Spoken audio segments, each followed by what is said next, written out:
Hello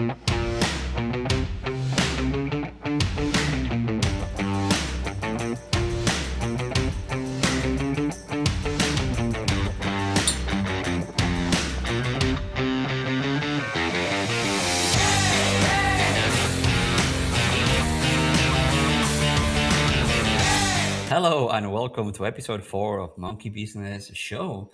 What's up, Johan? How you doing, buddy? What's up? What's up? I'm doing amazing. I've had a gorgeous day. Today has been the hottest day we've had in quite a while here, so that put a smile on my face. And yourself? That's amazing. I'm good. I'm very jealous about your monkey, your tree. What do you have there in your corner? This will be my little landscape that I'll keep building on top of. Christmas ornament. This one I got myself. This one I got this one. I got both of these myself. And then the monkey I got from you. I think this was the one you gave me a long time ago. Yeah. I have a monkey here too. Still with the tag. Yeah. So, dude, I think that it's been very good to see the reaction for the podcast last week with Nexa, and how people are getting used to our show and how we're doing it. So it's feel really good. I think my favorite comment is like, "Oh, I was waiting for this every Tuesday." You know, that's the whole point of it. Yeah. Oh, even my dad. I consume podcasts all the time. So your dad was watching it, you said? Yeah, even my dad was saying that he really enjoyed the last episode, and that Nexa seemed like a perfect fit. You know, he seemed like the perfect character for us and for like, yeah, I don't know. He saw it as a viewer as being a really good fit, and he really enjoyed the last podcast. So far so good, I guess. I haven't read all the comments, but I've read some are, most of them good. There's a person that felt so passionate about this that he went on Reddit, he went on Twitter, and he went on this group. He was saying something that I was wondering, like, should I address it or not? They're saying, well, a few months ago you said that Alexi was your guy, and that you didn't want to make roster changes. And my answer was like, yeah, I felt that way. And then here we are now, and I am excited about Nexa for completely different reasons that I was excited about Alexi.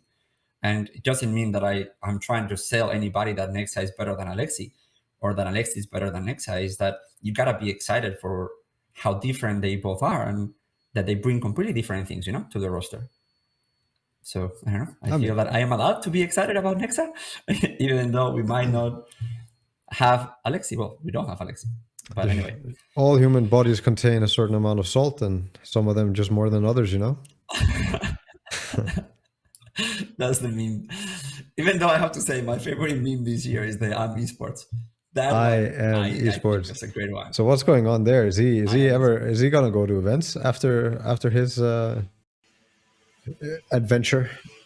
But I was gonna say, like, I don't want to get in the middle of controversial opinions, but I would say that whole thread showed a complete disconnection of understanding of where you are, of who you're talking to, and how you're projecting your opinion. And I wish it didn't happen, you know, because as much as I like having fun with it, it was like, oh, this is not good for anybody. I'm just imagining like somebody doubling down on you know, you already made an awkward joke, and then you double down and you make another more awkward joke. And eventually you find yourself standing there. I am Esports. I find it. I am Esports. Yeah, I saw a dude. He made a T-shirt for charity, right? Yeah, Jay made a T-shirt. Yeah, cool guy. I found that hilarious. I think it's funny. I didn't have the chance to buy one, but I am Esports. That could be a Halloween costume. I'm just thinking right now how to execute. Like, do you just dress? No, do you even bother writing like I am Esports, or do you get like somehow the whole message across like just Esports? How do you dress up as Esports? I don't know. I have to think about it. I would say like you could be like, I mean, you could obviously go the cosplayer, but it's not fun enough just as cosplayer. So I have to. It should just be like, would you just dress like Thorin? It's like I was gonna say a Thorin mask and then a esport name tag. I am Esports. Nice to meet you. Nice to meet you. I think that there's been a few very interesting tweets. Maybe Michael can put the producer can put them later on the screen. Twitter is a good place to go to. Not sometimes. Okay, should we? Fuck, I just don't know if I want to get into this. No, Okay, no. so I wanted to get to a topic. I wanted to get to a topic, but I might have to just to address Alliance versus Kyle or Kyle versus Alliance. I don't want to get involved, but I will say it was not fun to see anybody having that much hate in either sides. It was bad for everybody, and it made me a little bit sad that this is clearly affecting them in an emotional way, and in a personal way, and that is never enjoyable. That somebody has to suffer like that. That was what I felt. I didn't feel rage. I felt like, fuck, this sucks, that it got to this, because both of these are good people, but you maybe should not say those things on Twitter. I just find it crazy that people take it so serious, that Twitter can be a platform where people can be so sincere with words. I don't know. I have a hard time. Like whenever I go there, I just it rings a platform that you just type whatever you feel like, and you don't. It's the one where you should delete your messages, but instead you click send. And I don't feel like it's but now you have the president tweeting from there. You have other big people who are actually using Twitter as like a form of communication. Like Elon will answer Tesla tweets and whatnot. So I don't know. I have a bit of a mixed feeling about Twitter, but to me, I still have a really hard time being very serious. So when I hear somebody get all mad, all for real, like start tweeting out like their actual frustration, I can't help but laugh. I find it comical that it actually gets to that somebody can be gotten to. And that's besides the point. I still think Kyle was just doing his job, fulfilling his role. With his tweet, he was like, I have nothing but love, nothing to say, like not but and then cheering after a W, after a win. I think it's a solid point. It's something that all teams talk about. It's like, don't get ahead of yourself when you win. And it's just his way of saying it. Now I wanted to tweet "Shut up, Kyle" because everybody else was tweeting it, and I actually found it funny because I thought it was like a meme. And then all of a sudden it got real, and it got real dark and real serious. And then it's like a shock factor for 5 seconds, and then I started laughing again. I hope Kyle was laughing too, because I don't know. I don't think you can take it serious. I would say that for the audience that are watching, Johan and I actually had a conversation. Should we say something? And we decided not to say anything because we thought that in that moment, it was not like we couldn't even make a serious point, or we cannot say anything. In that moment, it was just more like the dumpster was on fire, and we could either just watch, get away, or like there was no help for anybody. I do not think that Kyle's comments were out of line. I think that he's allowed to make fun, and I think he's allowed to have an opinion about these things. He didn't make it personal. I know Kyle very well, and I'm friends with him. And like with Mira said, she said like, look, this guy is not a bad guy, Does he sometimes makes mistakes and crosses a line? Okay. And I think that the Nico comment was, again, he has the right to say that. There is nothing wrong with what they're saying. I thought it was really funny because of the next tweet from Kyle too. Like that was the fun. Like nobody was. I don't know. I thought that was really funny. I don't think that Nico was out of line, and I think he's allowed to feel how he wants to feel. And I don't think that Kyle's out of line, because at the end of the day, I think sometimes we hold some of our personalities and players to higher standards than we hold ourselves, and we hold even our politicians. And we are all flooded individuals, and we're allowed to have fun. We're allowed to get salty, and we're allowed to be like, hey, have moments of weaknesses. I think that we try not to make it personal. But hey, you've been in this moment in Twitter, where you get wrapped up, and in that moment you're like, okay, I wasn't sure that my comment was going to have this incredible reaction, Because if I did, maybe I wouldn't have said it. At the end of like the day, that. You can just walk away and you can just turn it off, right? And that's why. So, of course, on one hand, it's very real and it's very scary. People have been canceled over tweets. People have been canceled over a few words and sentences on this platform, and probably much more powerful things have happened. President tweeting and whatnot, like and stocks being messed with, and like it has a huge influence. But at the same time, if I just tweet like 2 things and I feel like turning off my phone for 2 days, I don't think it nags me. I don't think it should. I don't think it does. And that's where I have this factor where it's like very, very not real what goes on Twitter. it's like you can obviously see when somebody is like actually sharing something real or sharing like frustration and whatnot, but at the same time, it is just, you can always walk away from it, and that's what I would recommend to people too. Is like, don't let these things get so wound up. It's what is that? Who was it that had the meme with it's just the internet, walk, like cyberbullying isn't real, just walk away? Of course cyberbullying is real, and sometimes you can't just walk away. But for me, for Twitter, for the most part, I can apply that logic. I can be like, turn it off. And it just has real consequences. I'm gonna put a hat, dude. I keep it's tilting true. on my It's hair true. and I keep very self-conscious. One second. Come on. Look, I'm promoting my Oh no. Overwatch team, which we're gonna be talking about this. What about the in a little haircut? bit. But yeah, I mean, dude, I love my haircut, but it's ungovernable. Look at this. That's how it I should went be, from dude. You long look like hair a soccer player. to military hair, but I have no product or anything, so it's just. It's not military. So I'm gonna go with the hat. You're home from soccer practice. Sorry? You're home from soccer practice. Soccer practice. Yes. I am. Yeah. My mom drove me there. There's another Spaniard in So the I was ocean. gonna say, just kidding. yeah, we all have these. When we're born, they give you like a few haircuts that you get to choose when you're a kid, and that's it. And you a get soccer to stay with ball. those ones. It's like your character selection, And this is the soccer one. I chose this one when I was a kid, and I can't change it anymore.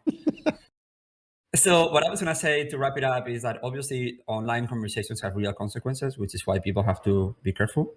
But I think a lot of us have like an alter ego personality online, where it's not really them. And sometimes we confuse the person with the personality because it's hard, because you are like a mixture, Are you Johan? Are you N0tail? You're both, Which is why, in a way, I love the Dr. Disrespect persona, Because he has separated himself from that, and now he can say whatever he wants. It's brilliant. Yeah. I would like to obviously officially support everybody's freedom to say things that doesn't hurt other people. And if they were meant to hurt, which I don't think they were, I think they both could have talked about it outside of that platform. And yeah, obviously, I try not to take it too far on the platform. So with this being said, there was another tweet that was very interesting for me. And I'm not going to paraphrase the tweet, but I will put it on the board later. So Nadeshot tweeted something that a few years ago, he sat in front of his board and asked his investors for money to get into Call of Duty and into the franchise league. And that now that all of this was happening, he actually regrets that decision. And it really gave me a lot to think about, first, because obviously Nadeshot is a person who I think is very smart and very successful and has a lot of really good temperature on the audience on what they're doing, which is why 100 Thieves has done so well. But it's also because I myself was actually a strong advocate and supporter of some of these franchise leagues. I thought it was a step forward.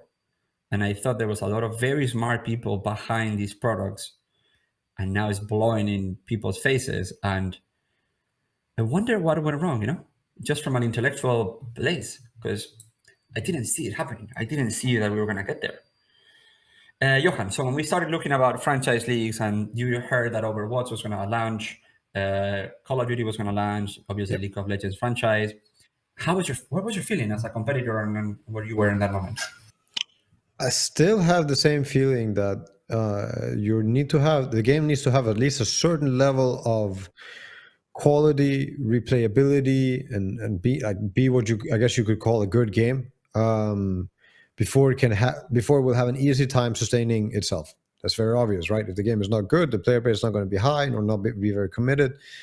It starts becoming harder to say that this will be a successful game, this will have a long life, and so on and so on. I felt like Overwatch didn't have that, yet it still had a very good sustainable viewership compared to, I don't know all the numbers about the player base and so on, but compared to at least my circle of people that I knew, we all had the same experience. We played it for 2-3 weeks and it started feeling extremely repetitive.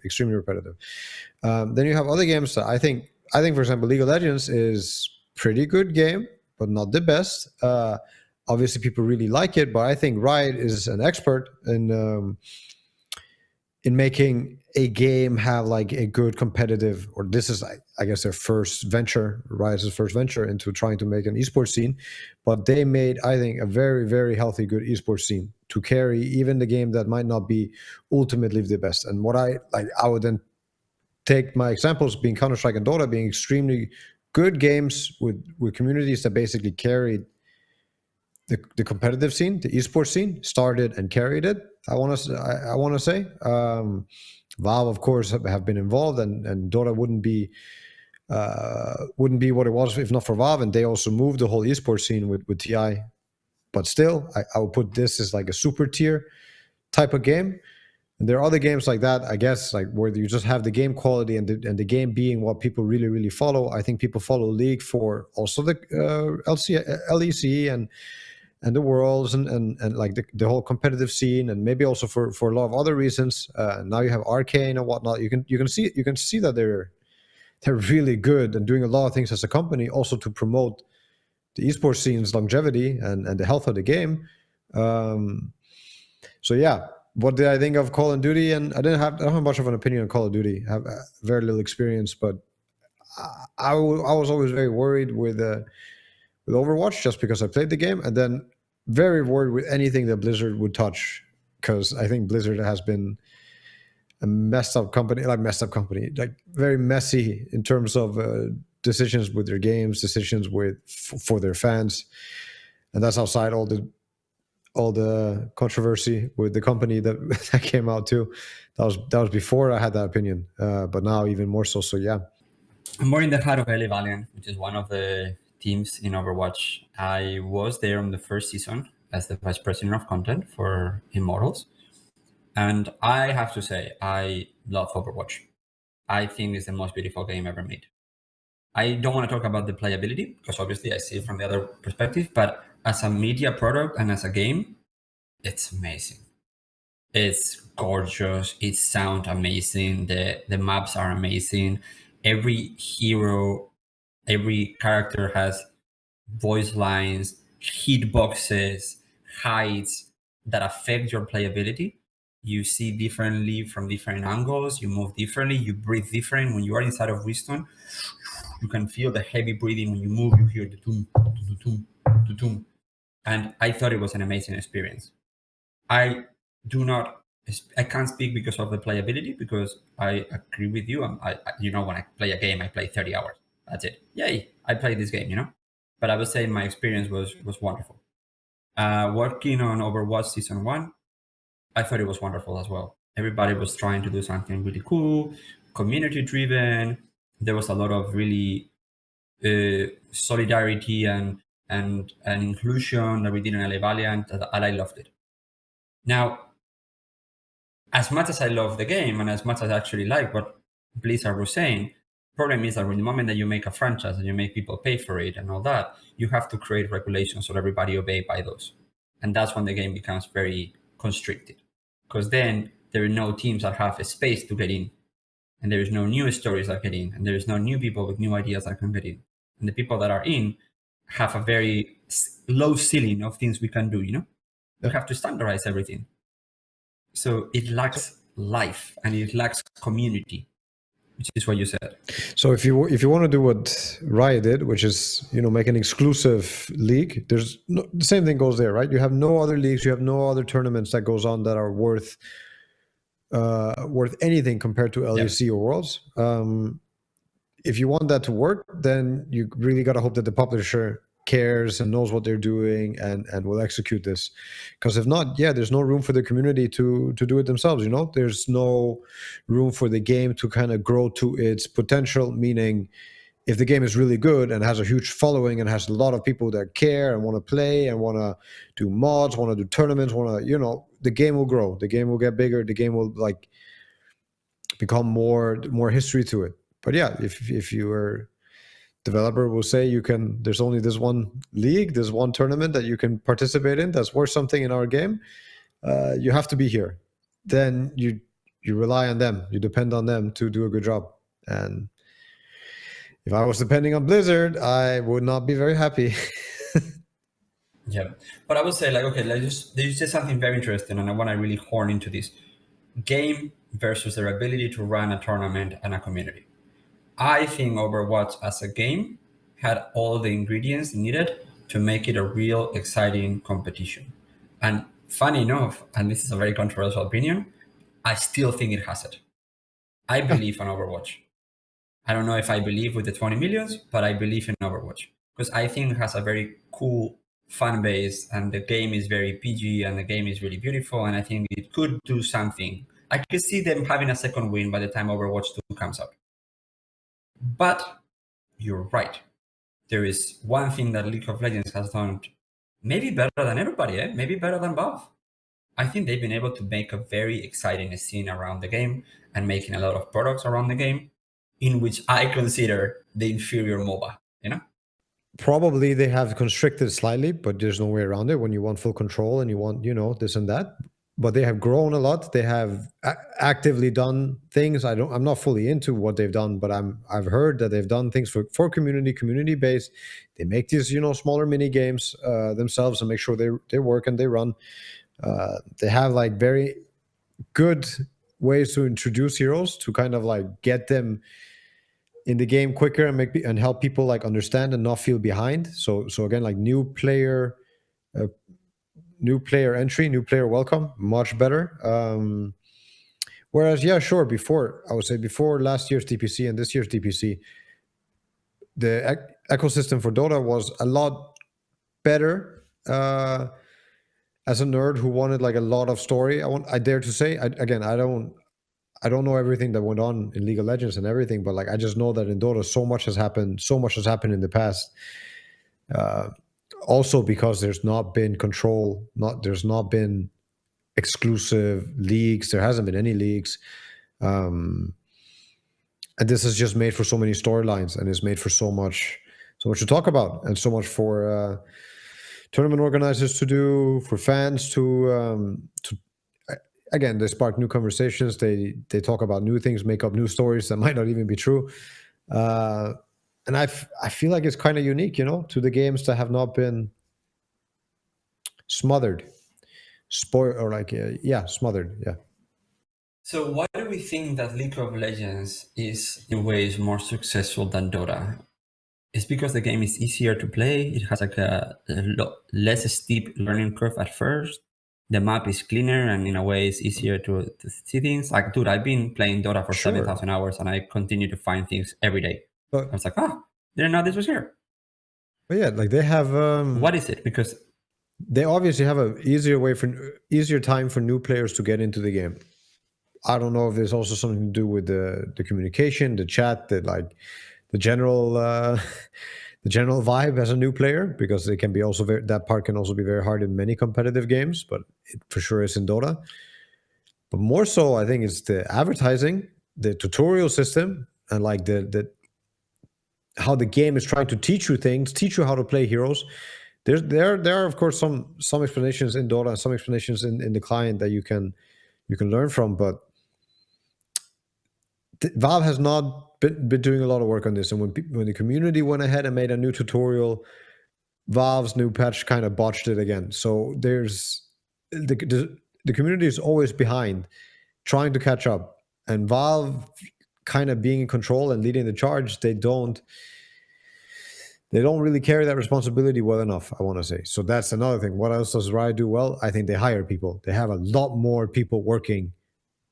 They actually have people working on the esports scene. Whereas Valve, I don't think they have all the people working in the esports scene could probably fit in like a bathroom, They could fit in like a tiny room. Like there's almost nobody working on Dota from Valve. There's nobody to talk to. There's no communication. I don't want this to become an echo chamber of us criticizing Valve, because I'm going to be open. After the whole thing that canceled the major, we actually received communication with Valve, and they apologized for their doings. And we met with Eric Johnson, and he asked to give them a vote of confidence, and that they were going to change things, that they were going to work with us. And they were very nice about it. And they said, look, we're going to try to do better, So I think that they understand some of the mistakes that they made, and I'm hopeful for them. But what is undeniable is that Valve has specific priorities. There's nothing wrong with that, as long as we're all being honest with it. And in Dota, they have specific priorities as well. We have to give them credit for some things that they do, because, for example, this new battle pass with the Aghanims minigame is honestly my favorite thing of Dota. I haven't played Dota games for 6 months, and I came to play this map. I love it. So we gotta have to give them credit as well for some of these things, because they do a lot of things. But it's true that they put efforts on some things and not on others, because, like you said, they are a small group of very good professionals, while in Riot you have a huge group. So a huge group gets to tackle more issues, and more things at the same time, while in Dota you do one thing at a time. I'll give you an example. We spoke at one point with one Valve representative about should they make Dota 3 instead of Dota 2? And the answer was, well, we kind of did already, because instead of just stopping the game to develop Dota 3, we have been updating the engine and updating the heroes and updating the polygons and updating the map and updating the particles and updating all this. So if you really think the Dota 2 that we have years back and the one that we have right now, you could call it Dota 3. At this point, it's just the title, Dota 2 is the game. But yes, once again, you're right. They don't have enough people to do everything that they might want to do or they need to do. I think. Look, I don't want to go into the bashing Valve. Yeah. No. I think if you want to do, please don't. I don't want you to stop you. No. I think you said it right. I think it is just a matter of communication and priority and wanting to do it. And it's it's fantastic that the communication might start happening now, and that they actually reached out after Major canceled. But they do love the game, eh? They love the game. Yeah. They really do, and you can see it that.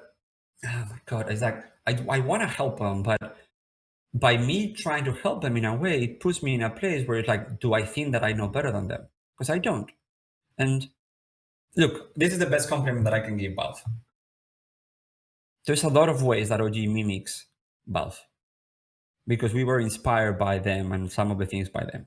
The idea that you have people that move from project to project, the idea that you have a small group of people where a lot of them have a lot of responsibility and a lot of ownership of what's happening is something that we like. We like it a lot. We do it a lot in OG, but it has some side effects. One of them is you cannot move at the speed that other teams can move. It means that you cannot maybe tackle all the things at the same time. You tackle one thing at a time. For example, in OG, the merge, now we have amazing new merge. It's the best merge we ever had. The clothes that we have, the texture, how it feels, the jacket that you're wearing right now is the best version of the jacket that we had. The chair that you're sitting on is the best version of the chair that we have.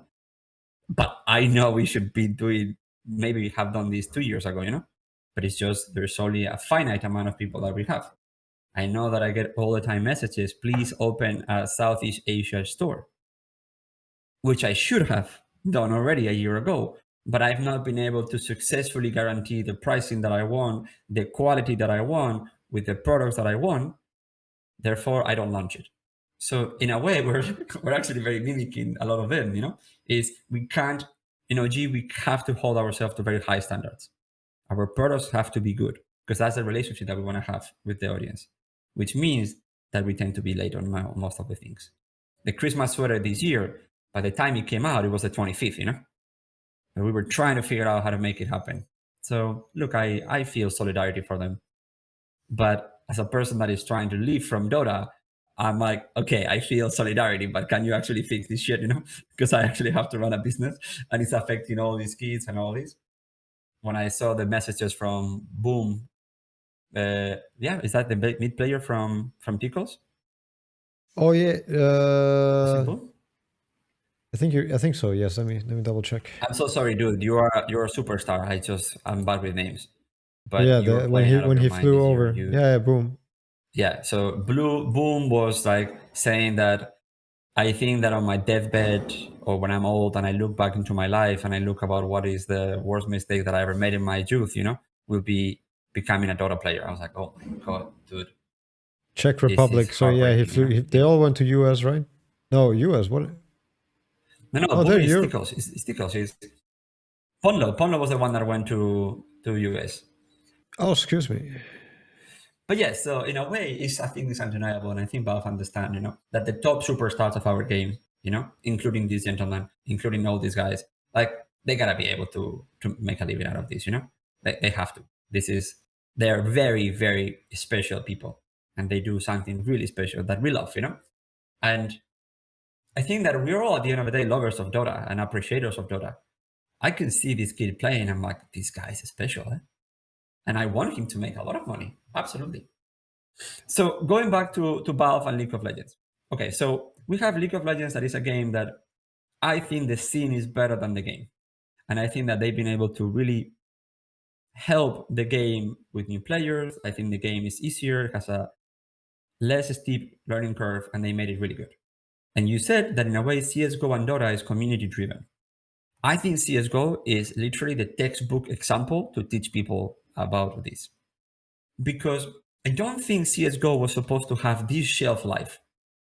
For you guys don't understand, the shelf life is, let me explain it better, is this game was made and they thought, okay, this game is going to give us 5 years. We should try to make the next title so it comes 5 years later, when people are ready for something else. But the community started doing such amazing things with this game. And they really started like juicing this game, and they realized that the game was actually so much better and that they could build this whole ecosystem and this whole world on this game. And the community, let's call it how it is, has given this game the shelf life that it has. That the fact that CSGO right now is probably the top 3 best games in the world, or biggest games in the world, is crazy. And it's all based on people that are passionate about this game, that continue to drive this game forward, companies that are passionate about this, that continue to drive this game forward. Valve doesn't even have to make another shooter. They have the best shooter in the market. They didn't even make Counter-Strike, They bought it off. This was a mod of Half-Life where they bought it from that team for a pretty low price, I think, back in the day. So it's like community made, community driven, community almost run, where you just have to buy the server, make your server, and then people will be playing all kinds of different mods, and of course people were just queuing I guess it was they still had some rank, but they were queuing IRC and in-houses all day long. It's amazing. I have to say, like, when we got into CSGO, for all of you guys that wonder, it's not a financially sound investment, but the game is so good and the community is so good that we gotta be part of this, and we're gonna continue working really hard to really make a name in the community and continue trying to really commercialize this game in a proper way. But I mean, it's not been a financially sound investment. It's pure love what we have for this game. I love watching it. I watch every gameplay, every team play, and I watch the replays of our team. Oh, by the way, I don't know if you know, but I have now all of them that you can see them as well. You have what? I have all the replays from the CSGO team. Oh, shit, really? Yeah, you can see them. I'll send them up to you later. We have set up a whole new system, so we actually record them. To spend like half the week just watching Dota and CSGO. I feel I'm gonna get DDoS and hacked. Oh yeah, you gotta have like some double authenticator. I have them on the background. I have my second computer. Yeah, nice. Okay, Michael, maybe you should erase this part so I don't get DDoS. But yeah, and I have it. So going back to, we have League of Legends, and now we have Overwatch, which is a great game, but I can see the repetitiveness of the game for you was not as CSGO, which every situation is different, everything is unique and all that. And then we have Call of Duty. Call of Duty is probably the biggest title in North America. That game has penetrated community and mainstream in a way, in my opinion, that no other game has done it. Like you can see LeBron James playing, Kevin Durant playing, every person plays Call of Duty in North America. It's a very North American game. But if you grew up here, and I did part of my life, Call of Duty is what you will play with your friends. It was first Halo when we were kids, and then it became COD. And then they built this franchise. And I was like, this is going to be amazing because this franchise is going to create this very high level of competition of product and all that. And then they start trying to run it like traditional sport, where we have this season, and then we have the middle in the season, and then we have this break, and then it felt unauthentic to the community. The community was like, but this is not what we play. This is not how we consume this game. This is not how we wanted to do it. And you know, Call of Duty has something unique, is that they have different titles every year, which is crazy. And for all of you guys that don't know, so Dota is the same Dota. We have different patches. But Call of Duty is a completely different game. You have boots on the ground, Second World War, small weapons on like boom, boom. And then you have the one that you're like wall jumping with jetpacks and lasers. And then you have Black Ops. Wait, and then Call of Duty crazy. also did that? I thought it was only Battlefield that did the new one with like super high tech. I didn't know Call of Duty also had like one of the high tech ones. So Call of Duty, every year they have a different title. Yeah, and yeah, you have completely different ways of playing. And some of the games, some of the players are good on only one and not on the other one. Well, they're basically But running the crazy thing is that they're actually. Sorry. No, I was gonna say they're actually running two esport scenes, right? With now the battle royale and like the regular Call of Duty. Or how does that work? So the whole thing is like the teams. Let's say like 100 Thieves and Optic and Minnesota Rockers or Guerrillas.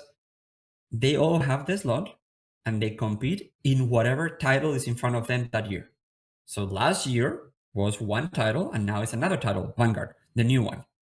And the next year is going to be jetpacks and wall rides, and that's the game that they compete, the same players.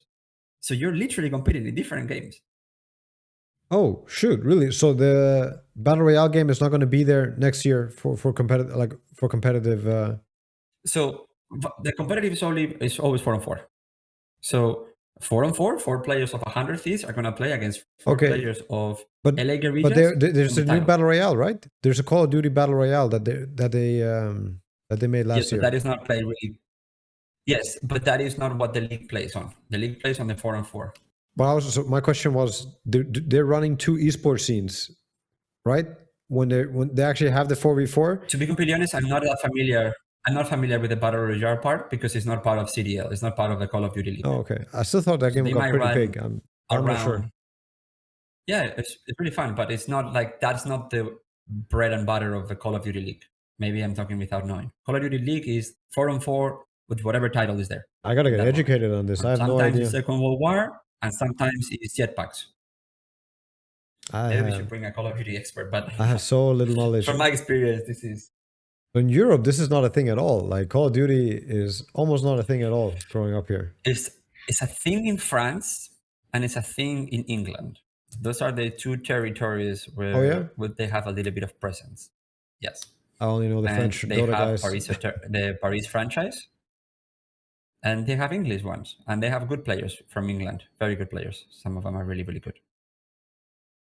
But now they have this problem because what I was trying to say at the beginning before we got wrapped up was that I believe in these franchise leagues. I believe there was a lot of people smart. And I believe just like in League of Legends, maybe it was the path to consolidating our beloved passion for esports into our real business.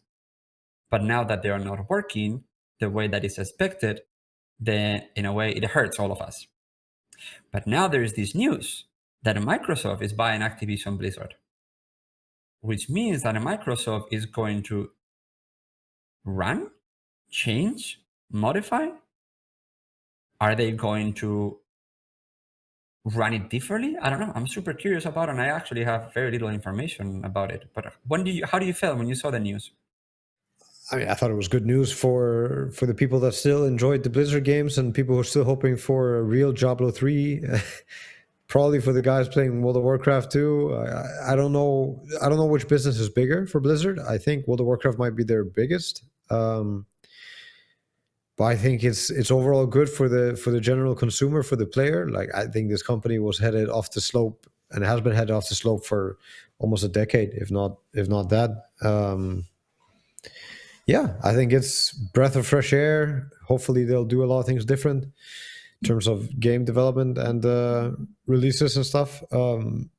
Just speaking from the games that I like and I would have hoped to see be done like really well. I haven't done WoW in a long time, but probably that ship has sailed. But I'm still hoping for Diablo 3. I would still like another StarCraft to be made. I wouldn't mind another Warcraft, like a Warcraft 4, like a RTS game. And yeah, hopefully with Microsoft now buying them and backing it, they might do some new projects, which I'm hoping for. I remember being a kid, and this is always gonna sound like the boomer in me, and I'm okay with it. Dude, I used to queue on GameStops and game places on midnight to buy the Blizzard game. Yeah, same. It was always Blizzard for me. Yeah, Diablo 2. I have the collection edition with the Diablo still as an adult, the and box. I actually remember funny story. I was in Copenhagen living when I think it was the expansion came out of World of Warcraft, and I was there at midnight buying it that I already reserved it in Nogabro, just to buy it there and just go home, run, and just play for 24 hours straight until I was level First 70. you had to install, And so you had to wait. Like you run there, you run home, and then you have to install. I think at one point they started doing very well, where you could actually preload the game. You could Oh, pre-install it, but you couldn't already get in. back then. Yeah, That okay, was a okay. little bit more advanced. But that was when downloading the games became a reality. Before, you used to have the CD, or you have to plug it in and you actually do it. So yeah, it was Blizzard. Diablo 2, I played it to exhaustion. Diablo 1, I played it. It was my first games where I would go to LAN cafes to play that game. I have so many hours on those, and Mephisto runs. I actually installed it maybe 2 months ago, the Diablo 2.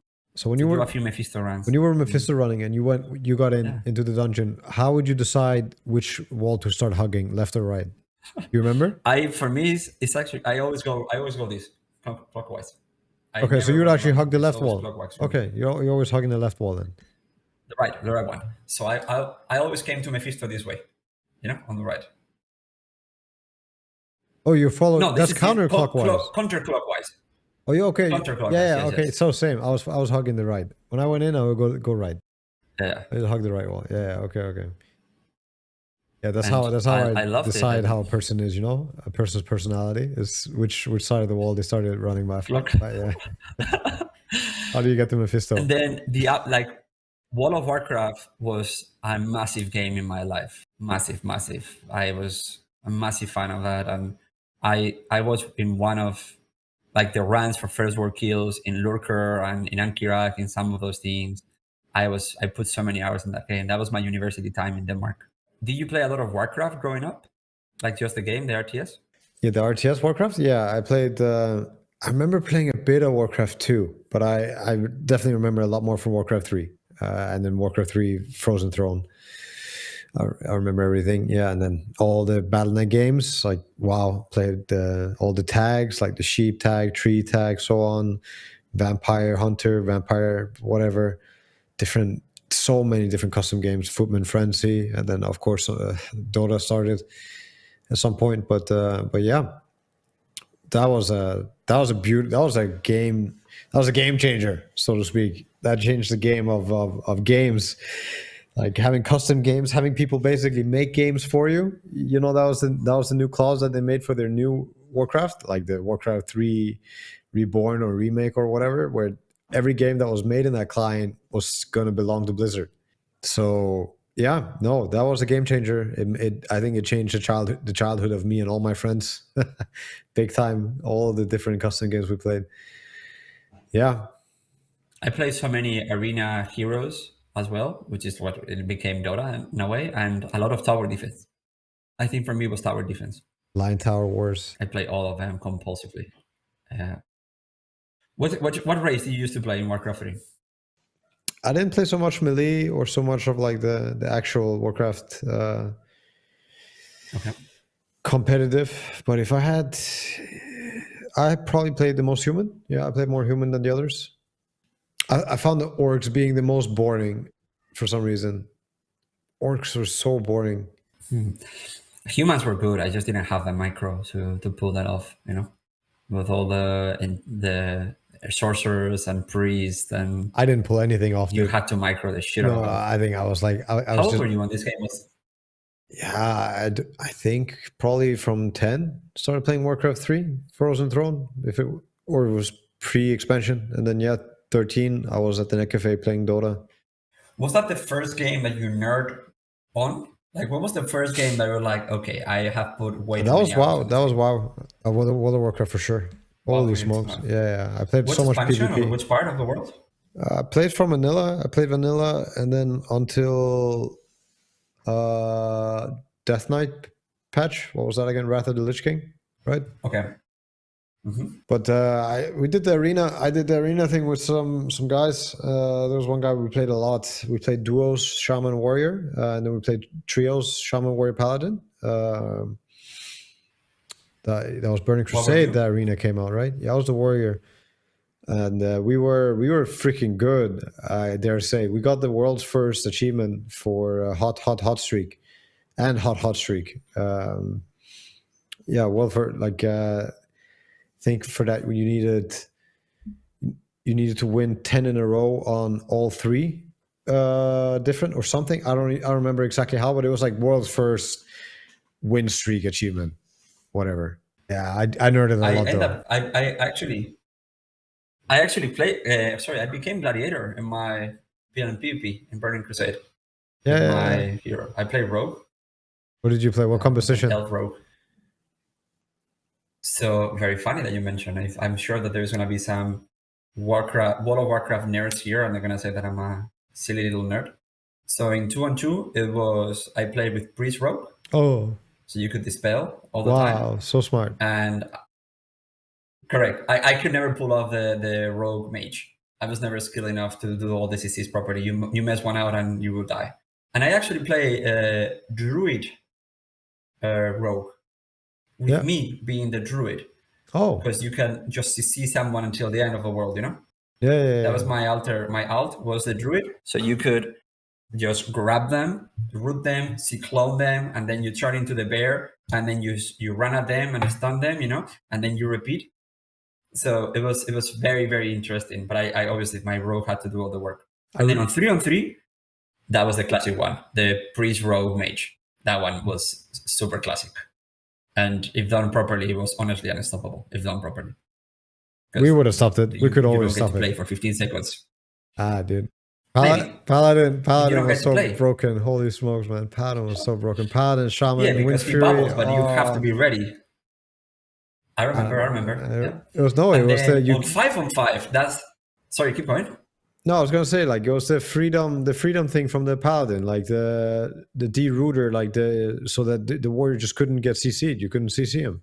You could only do the sleeps or something like that. I don't remember, but you couldn't stop the guy. He was gonna come after you. But yeah, you were saying?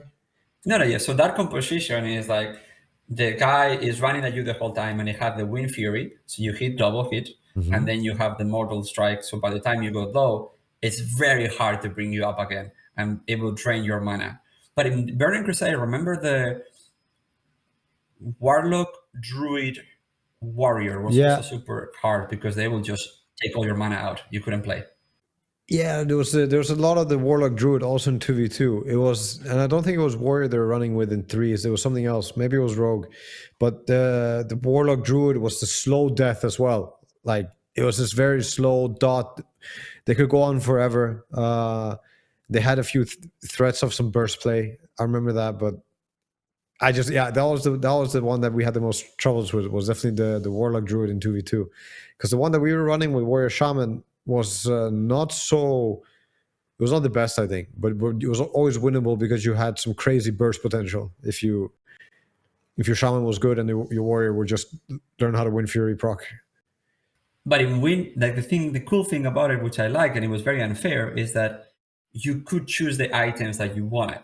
Yep. So as a warrior shaman, you could go in with PvE weapons and just burst people out. You could just blow them out. So Wind Fury will just burst people out. So I love the game, right? I loved WoW. I loved the PvP aspect of it, but I hated grinding so much. And getting my warrior to max level was like the hardest thing I ever did in my childhood. Like I could not get an alternative character no matter how much I wanted because I couldn't stand the grind. So I think it was Burning Crusade, not the first Gladiator patch, but like the next season. No, I don't remember, but it was at some point people figured out that the blacksmithing weapon was the one you needed for this and for that. Like the meta kind of got figured out, I guess. And you had to grind so much to get it. Like the blacksmith levels was Yeah. I couldn't do I it, did. dude. I couldn't do it. So I ended up like doing it without the weapon. So I will tell you now the cheesy part for anybody that is listening is my 5-on-5. So my 5-on-5 was I was rating PvE and I was high rating at high level. We decided just to join with PvE equipment and just blow people up. It was 5 DPSs. We'll just blow people up. It was a police discipline, 2 frost mages, and 1. So it was shaman elemental, 2 frost mages, the rogue, and the priest discipline. And what we would do, it would literally blow people up. We could blow up a warrior with a shield in 3 seconds. If I was able to shadow step to the priest, to the healer, and use everything, like imagine sap, and then he will break it with the tinker, and then you blind him, and then you sap him, and then you gouge him, and then you kidney shot them, they will die because there was 4 people just shooting rays at you. We have a burst of 5 seconds because remember that the element shaman could activate the trinket, activate the one that you're gonna create, and then throw this and boom, boom, boom, and then your 2 mages also hit everything and just blow people up. And we 5v5 was a mess. We went from nothing. It was amazing. It was amazing. No, it was not amazing. 5v5 was not amazing. Can I just slop? You like the 3-on-3s then? Those are the classic ones. Of course. 2v2, 3v3, that's like manageable. Like 5v5 was silly. Yeah, you had the like full PvE mode and bursts and 5v5 was not good. Unmanageable. I had like, do you remember that there was, again, full nerd, but remember that it was like in Burning Crusade, you had the two maces that you needed for rogue because that way you could stun people, you know? And then if you were the blacksmith, you will make the best maces. And then you had to get something in PvE that will drop that will allow you to upgrade the maces. And I had that. So it was completely broken at that point because I had weapons that nobody else had on server. I remember those. The maces, the stunning maces. That was so stupid. There's so many stupid things about this game as well. But yeah, that was the first game I nerded. It was so stupid, the maces, that I didn't even have to do damage. I would just get dots, and when the kidney was in cooldown, I would just do the slice and dice, which means have faster speed. And I would just be on top of you. That was fun. I miss those days. I do miss parts of it. I really do miss WoW. Like parts of the grind and parts of the... Yeah, just memory lane for sure. That game was good early on, like the vanilla time. It's a great game. Really great MMO. I think that my favorite part is that it really gave me a sense of community because I will join, the moment that I got home, I will join the TeamSpeak. And then I will spend my whole evening with these people, you know? Yep. I was not even playing. I would just be, hey, what's up, guys? How you doing? Oh, dude, what's going on? Like, it became my friends. It was I actually met a lot of these people in person. I became friends with them. I went on holidays with them. I'm still talking to some of these guys because those friendships were real to me. Yeah. No, I think a lot of people have met over certain MMOs, and WoW definitely being a big one, which I wonder if it's a bigger game. Like I wonder still how many people subscribe to World of Warcraft and how much money that is for Blizzard. It has to be a great business, getting people to pay for a game every month. That's a hard thing to do. I remember at 18 years old, I remember telling my mom, hey mom, I'm gonna have a sleepover with people in my house. And she was like, who are these people? I was like, are my WoW friends. And she was like, you crazy? You're bringing people to your house? On the internet. And it's like, yeah, but like I never met them in person. And it was like, man, but I spend 10 hours a day with these people for the last year and a half of my life. And they all came to Madrid in buses, you know, we were all like 18 and it was like, this is how they win you over, Juan. This is how they win your trust. It takes a year and a half.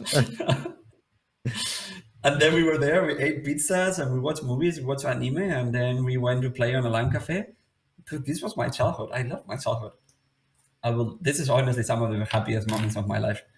Yeah. Happiest memories. Yeah. With games. Old LAN events. That's why we're all here, you know? Because Yep. I remember not having a computer at home and going to play Age of Empires. That's how old I am. To go and play Age of Empires at a LAN cafe so we could play 5-on-5 and 6-on-6 and just do things that we couldn't do online. Because online we couldn't play it, you know, it doesn't work. They beep, beep, beep, Yep. beep. You logged in and everything is slow. Oh, God, what a great game. Is this too old for you, or do you have any memories of Age of Empires and Wololo? Yeah. No. We played Age of Empire at the, what's it called, community center, or like the post-school club, free time club. We had Age of Empire. We also played some Half-Life 1. We played a lot of Half-Life 1 deathmatch. There are some other really old games that we played. I'm trying to remember. But no, I'm not too old for me. We also had the very early on. We were also using the phone line, whatever it's called. The modem. The modem. 56 Yeah. kbytes. And then you Modem, hear yeah. the sound, and if somebody calls, the internet cuts and stuff. I remember that. Yeah. My parents were like, you don't understand that when you're playing, we cannot get on the phone. I'm like, that sucks for you.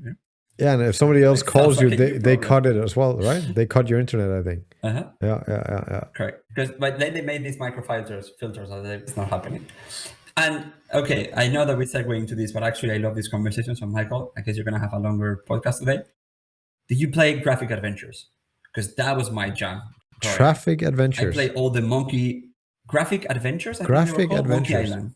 Oh, okay, no. Monkey Island. You know, it was just a story. It's just one player. There is a story, and you get to unfold the story as you're playing. You heard about Monkey Island, right? I don't think so. Guywood Streetwood, the pirate. Google it. Dude. Come on. I know this is I'm a boomer, but Monkey Island Island was my favorite game growing up as a kid. No, dude, I have not. I played. Michael, have you played this game? I have never heard of this game in my life. Oh my god! Okay, well, it's like a click and. I'm gonna give you point and click. I'm gonna give you the story. The story is very simple. You remember Jack Sparrow? Yeah. Jack Sparrow from Pirates of the Caribbean. Well, that's the character. Where is inspired from? You are this guy called Guywood, Streetwood, something like that, and you are a clowny little guy that is trying to become a pirate, and it's your adventures of how to become a pirate from the normal guy. Okay. And the way that the battles were resolved, they were fencing, but they were fencing as you were roasting each other. So you had to learn how to fence, but the fencing was like, you would say like, I don't know, your mama is so fat that it falls from both sides of the bed. And then you will have a line that you can do that it was like, oh, well, this line is going to beat them. Yeah, so it was like a, So that's how you actually won the fights against the bosses. It was about cursing each other's mom and like saying like your ears are so big, you know, that you get 3 channels of satellite. It was so funny and so clowny. And you will get like these upgradable battleships that you make money through your quests you could upgrade, so you could hunt. It's like remember when in The Witcher, that is the mini game inside the game, the card game? Yeah. It was the same thing in Monkey Island. You will have these battleship fights. And that's where I spent all my day. Dude, so this game was amazing. Oh my God, I feel too old. If anybody's out there knows this game, please comment. I feel like playing Guybrush Streetwood. It's very old, eh? This is like 8-bit. How do you spell that one? Game. No, Guybrush Streetwood is the name of the character. Okay. So it's still Monkey Island. Guybrush Streetwood, yeah. Dude, I remember because I didn't even have a computer, so only one of my friends had a computer. So we will all go to his house to play Monkey Island together. And I was like, oh, dude, tell him this line. This line is going to work for sure, you know? And then he will have a better line for you, and you're like, oh, shit. He got me there, you know? I'm a boomer, but I remember, like, I was having this boomer moment the other day where when I was a kid, I lived in a neighborhood. Think about it like city neighborhood. Inside the city, you live amongst buildings and you're playing on the park under benches. That's how you play football, or you would like sneak in the school to try to play there on the weekends. Or maybe like, you know, the guy that was running the school would let the door open because they knew the kids in the neighborhood would go there. And I would leave my house and I will just have to find people on the street, you know? Where are my friends? I don't know. You go and find them. And back then, there was only one of my friends that had a computer. And we were like amazed by this game, you know? You could play a story and you were a pirate. And it was not like an observational moment anymore where you get to see the movie. You get to play it. And we would get around this guy's house and just watch him play because he was the only one that had a computer. And You were this is just my watching your friend play. 12, 12, 13, 14. I mean, it's Twitch. That's the first version of Twitch, you know? You just happen Old to school be sitting Twitch. behind him. And then by the time I was a little bit older is when the LAN cafes started. Because back then there were no LAN cafes. And that's when I played Diablo 2, when I played Age of Empires. And then is when I got my first computer. But in my first computer, I really couldn't play much. That was that was Warcraft 3 and World of Warcraft for me. That was my first computer. Before that, it was all LANs. And then is where I got the power at home and I just wouldn't sleep and just play these games over and over and over. My mom were like, dude, what's going on? And Did she ever pull the plug on you? so many times. The question should be how many times a week she will pull the plug. So many times. And I will lose my mind every time and feel so sorry for my mom. I'll be like, what's going on? Put it back. I was about to finish this boss. Camp. She's like, you told me that Just 6 pause months the ago. game. It's like, Mom, you don't understand. You don't understand what it means to me. I miss those days, and I know that kids are not going to have that. And I think it was an important part because I think that one of the things that I miss right now is that when I play a Dota game, I get tilted 3 minutes into the game. Before, in a way, playing Dota was a privilege because you didn't have the computer. You have to literally go somewhere and pay. You had to get out of your house to go somewhere and pay. And once you're there, you need to make the best out of the moment that you're there because you committed time and money to do this. I feel sometimes people just queue Dota because they don't have anything else to do. I don't know what I do right now. That's probably true for a lot of them. Yeah, that's probably true for a lot of people. Yeah. And 3 minutes in, the game is not going the way you want it. So then it's like, right, what a waste of my time. But no, you teach me this. You're there in the game. Good games, bad games, that's the game. The game is playing the game. And if you have a player that is weaker, it's your job to figure out how to win with a weaker player and help him do his best or her best. Well said. Oh, well.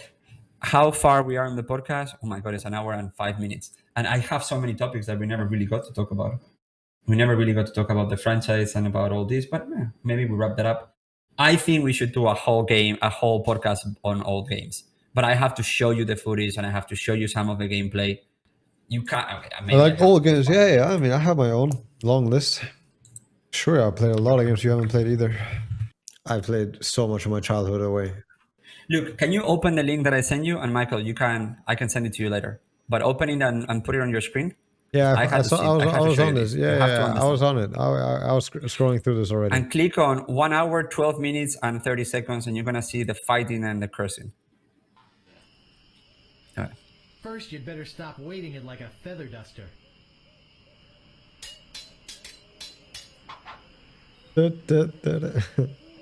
And then you have to click, which one is the best one for that. Once I own a dog, and I'm not going to take your insulin sitting down. Your hemorrhoids are flaring up again, eh? Your hemorrhoids are flaring up, huh? And then that would be like, I got you there, I'm not gonna take your insolence.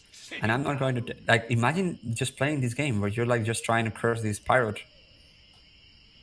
Your hemorrhoids are flaring up again, huh? And then you got it on the first one, so you're going to throw it again, the hemorrhoids. But it doesn't work this time, because he had you. I've spoken with apes. You see the complexity of this game. It's just very, very old game. LucasArts made it on 1990. To fight the sword master. Venture game developed by Lucasfilm Games and published by LucasArts. Dude, Lucasfilm used to make these incredible games that I used to play growing up. They made so many of the games that I played. My name is Guy Street, but prepare to die. That was his line, And that's all the fights. You see? I've spoken with. This is the first Monkey Island, I think. The Secret of Monkey Island one. Yeah. I mean, you can see here the whole gameplay on 3 hours, and then you have Monkey Island. That it became much better. It was like the graphics were elevated and the music was better. Yeah, dude, I play this game so much. Anyway, let's wrap it up. I'm sure that they don't want to see a boomer just going through Monkey Island. But yeah, look at this. I never Heard anything so low. I completely misjudged you. You are a pirate. I after completely all. misjudged I'd you. be proud to You're a join pirate your after crew. all. Great. I'll just Prepare to join the crew. Great. But anyway, let's do a podcast of just reminiscent games. I'll show you my favorite games and you show me your favorite games, and That sounds good. I think that could be a really cool one. Okay, well, this was a quite eclectic, but actually full of energy episode. I really enjoyed it. The reminiscent part. I would like to say, remember, well, I don't know if you guys seen it. Kyle did an episode with Richard Lewis, and at the end of the episode, after they've been talking crap all episode, the final thought from Kyle, I thought it was fantastic. Because at the end of the day, even though we live in an imperfect world, even though we have a lot of things to get better at, even though there's still a lot of controversy and all that, I feel so blessed that games are in my life. They have been a source of happiness, of friends, of business now, new things that I've learned. And it's all because I really embrace the nerd in me. And everybody told me that these people were not good for me and they were wrong. I met some incredible people, some incredible friendships that I have. And yeah, I think this is the link that we all have together, with everybody that is listening to us, is that we play games like you play and we are super nerds like you are. And I don't know, I find it, I'm very grateful that we're here, and I had even been having this conversation, in which world do I even deserve to be here? I don't know, it's pretty awesome. Yeah, blessed to be having video games in life, that's for sure. Crazy time to be alive, as they say. Yeah. And now we have him on the phone, so I can take him to the toilet. Not sure how good it is for me, but I do. Okay, we're gonna wrap this episode. Thank you so much, everybody, for staying with us. I hope you guys like it. We have something special cooking for next week that we will tease throughout the week. And we've been trying to get Seb also into the podcast. French So please onion leave soup. comments if you have specific questions or specific topics that we'd like to address. Otherwise, you might get stuck in this stream of conscience that we do. Johan, final thoughts for you? Final words?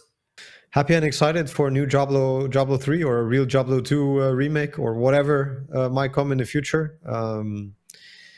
Yeah, excited for next week's podcast. And now I'm thinking how happy I am to have video games, and I'm thinking what I want to play next, which game I want to open up. Maybe it's Mordhau time. Yeah, I think I'm going to play Mordhau. Anyway, thank you so much, everybody.